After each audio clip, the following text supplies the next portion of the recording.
glad I brought extra business cards. President Fitzgibbon, Dean Lance, graduate program managers Lynn Horashak, Paul Hubbard, and Margaret Leahy, Chair of the Board of Trustees, Fran Graham, distinguished faculty, friends, guests. But first, let me congratulate the graduates and their families. I am profoundly honored to be here on your special day.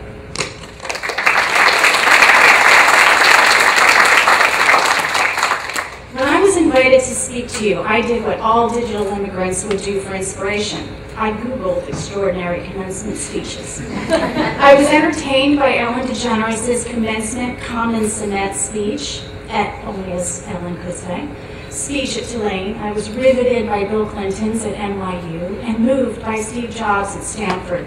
I humbly will tell you that in spite of the fact I'm not a famous entertainer, former president, or billionaire, I know that I strive to live by the words of wisdom of each of these individuals and many others. They often say, pursue your passion, strive for happiness each and every day as if it's your last.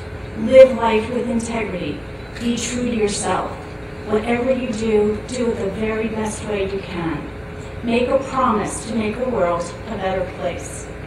At that moment, I closed YouTube. I no longer needed to hear anyone else's speech. I opened a blank Word document and my heart. Graduates, you are about to embark on a new and exciting chapter in your life.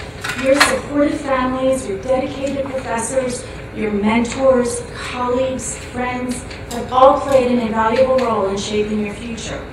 Over time, life will take you on many paths, some planned, some not so. A bit like GPS, there are no wrong turns, only recalculated directions. Open your heart and your mind.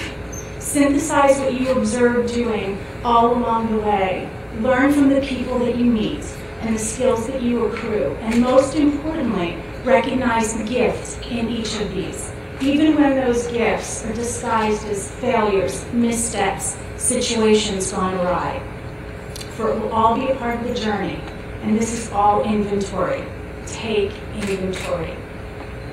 So I recited this thought to my 18-year-old daughter, who asked, why does everyone say it's about the journey? Really, I think it's about the destination. Her comment made me remember that at a younger age, I really did believe it was all about the destination. But I was not about to dispute that point. At that time, she too will bring her own experiences to that debate. After graduating from Drexel, starting in the design school, and finishing in the business school, I had a long and, in my mind, successful career at IBM. I spent many hours on planes, accruing frequent flyer points, courting clients, attending sales conferences, and waking up in Marriott hotels next to very ugly nightstands. I remember the moment in that wonderful career when I woke up in my own bed and for a moment didn't know where I was, what city, what hotel room.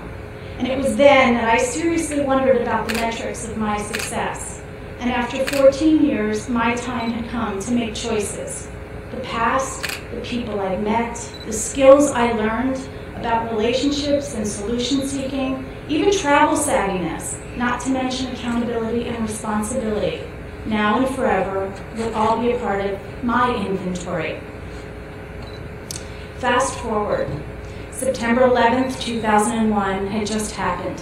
I turned 40 just months before. I was the mother of a young daughter, and a bout with a health challenge left me with an unsettling fear of passing through life without pursuing my passion. And to make matters worse, the instability of business post 9/11 in the landscape architecture firm that I had worked for resulted in a layoff. It was the worst and the best day of my life. For once, the fact that my next move was the least scripted in my career was the most liberating experience I had ever had. And I knew from that moment on that life had no boundaries. There were no rules. It would be filled with lots of uncertainty, but I had an intense drive to make a difference. As one door closes, another one opens, and you just have to walk through it. Years ago, we purchased a small farmhouse at the foot of Hawk Mountain Sanctuary. And being rather philosophical about a 200-year-old house, I felt strongly that one doesn't really own a house of this age, but rather becomes its caretaker. I started to wonder what might have happened in this house over its lifetime and felt a strong responsibility to craft the next chapter at this place. I'd always fantasized about a place where artists and patrons can come together while walking through a garden and admiring art. Sort of like Virginia Woolf and the Bloomsbury Group and the summer homes of bohemian artists in Long Island. Add food, wine, and music, and voila, my little dream had come to fruition. A gallery without walls. To have a place where young people, fresh out of school, had their first opportunity. Emerging artists would exhibit beside seasoned, collected, and recognized artists, and in some cases even alongside their artist professors. It didn't hurt when a patron connected with an artist in a positive way, in what was then a very unique and unpretentious approach, the grassroots sort of approach. Little did I know that those early versions of pop-up sculpture gardens would attract hundreds of exhibiting artists and thousands of people. Over 10 years, people came to the middle of nowhere, to a little country road, and yes, people bought art. At the end of the day, art, design, and art education are jobs and businesses, and this became my new start. Art has a way of finding the big, invisible, moving pieces in our hearts and our souls, and helping us figure out the position of things inside us and how we want to participate in the world. I'd like to liberally quote from the story as told by Carl Polnack from the Boston Conservatory. One of the most profound musical compositions of all time is the Quartet for the End of Time, written by French composer Olivier Messiaen in 1940. Messiaen was 31 years old when France entered the war against Nazi Germany. He was captured by the Germans in June of 1940 and imprisoned in a prisoner of war camp. He was fortunate to have found a sympathetic prison guard who gave him paper, pencil, and a place to compose, and fortunate to have musician colleagues in the camp, a cellist, a violinist, and a clarinetist. Messiaen wrote his quartet for these specific players in mind.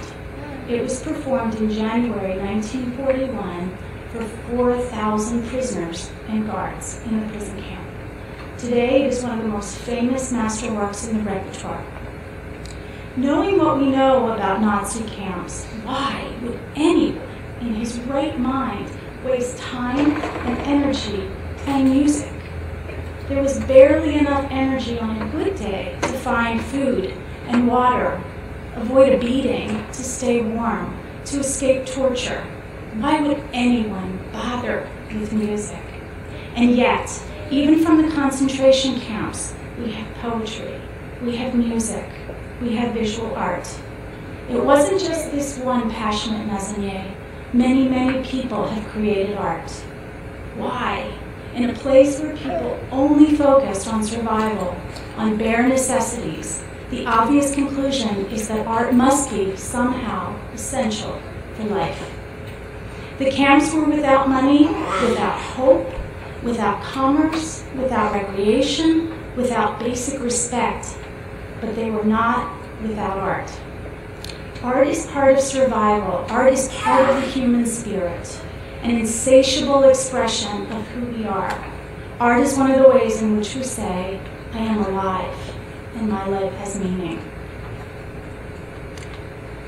My work has been my joy and has given me purpose. If in the tiniest way I can help an artist believe in their talent, give them the opportunity, help them to see that the world needs their gift, then perhaps I am not so very different than that prison guard, providing the pencil, the paper, and the place.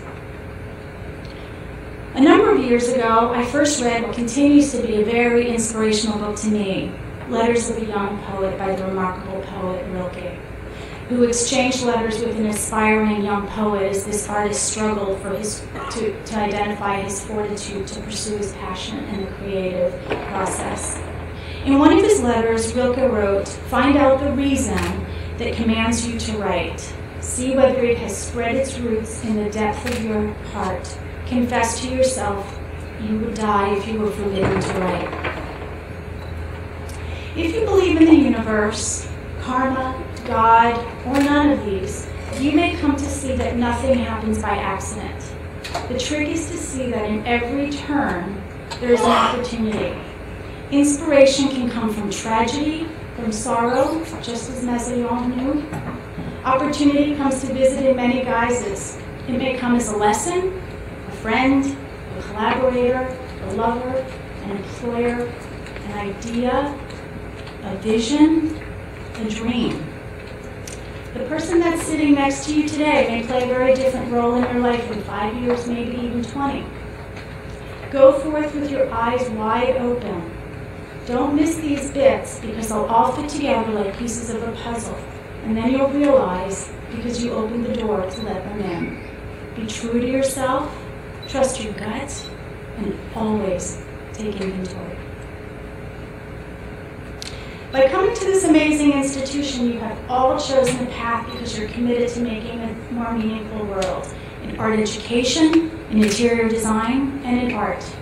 You were fortunate that your education here at Moore was guided by accomplished faculty members and distinguished guests who showed you that these disciplines are only the beginning of forming your own path.